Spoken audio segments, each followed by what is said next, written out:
for some parameters. So maybe you can send that message to the probation department, because I can't use Operation Drive without more information.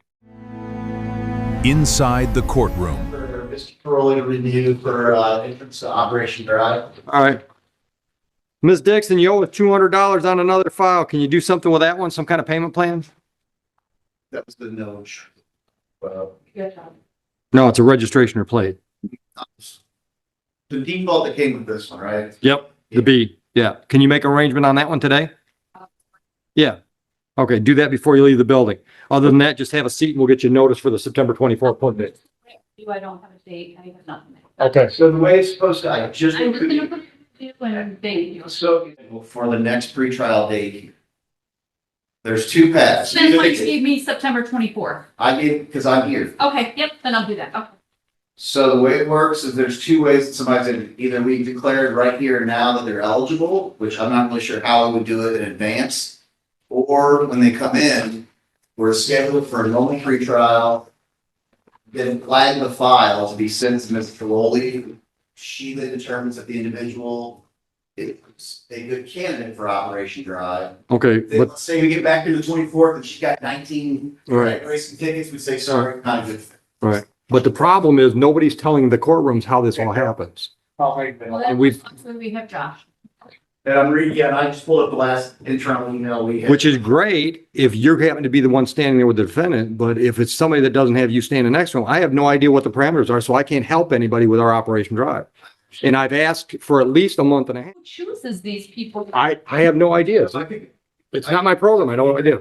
give me a quick nutshell. So if an individual has a license that's suspended for a non two DWI or three DWI.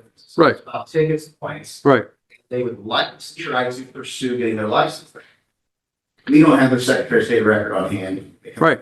So we say, let's send you for review. So Mr. the attorney Rowley, makes that choice. I'm sorry. The attorney makes that choice. Or the under, It's reached by Judge Martin, myself, and Mr. Rowley if it's a tough one. but how does that help me when I'm standing? I got a defendant standing there who's suspended and they want to fix their license. What do I do with them? You're adjourning it to the next hearing date with that same attorney, and then you say, flag this file for review So for the Operation Drive. Attorney is supposed to know that, because judge. I'm talking about unrepresented people. That's what I'm saying, that's what. Right. I'm asking. How is he supposed to ask these? They don't have an attorney. They need to go speak with one if they would like to pursue Operation Drive, unless you want to explain it to each person and talk about the nuances and what they would have to get. Okay, that's it. All right, then I'll tell them to I'd say if you would like to pursue Operation Drive, go sign. talk to attorney. So all the MIDC attorneys know what's going on. I don't even know who all MIDC is, but. That's my problem. But Exactly. we don't need every MIDC attorney feeding that program, every single person qualified for it. We could take all 100 cases a week that probably. So, okay, so the defendant is lucky enough to be here when you're here, gets Operation Drive, and the guy that's not, Tim, I think Tim's put more people into it than I have, so. all right. I'm not here much, so I mean, Okay. it's other attorneys are doing it, but where the disconnect is, I understand the court's like frustration with it, but my only, or not frustration, but lack of. Oh, it's frustration. It's frustration. Here, put words to your mouth. Yeah. But where I can just email about Mr. Neely who's trying to log in to enter the program Right. today. That's why Judge Mark and I had a conversation about all of this in the past couple of weeks.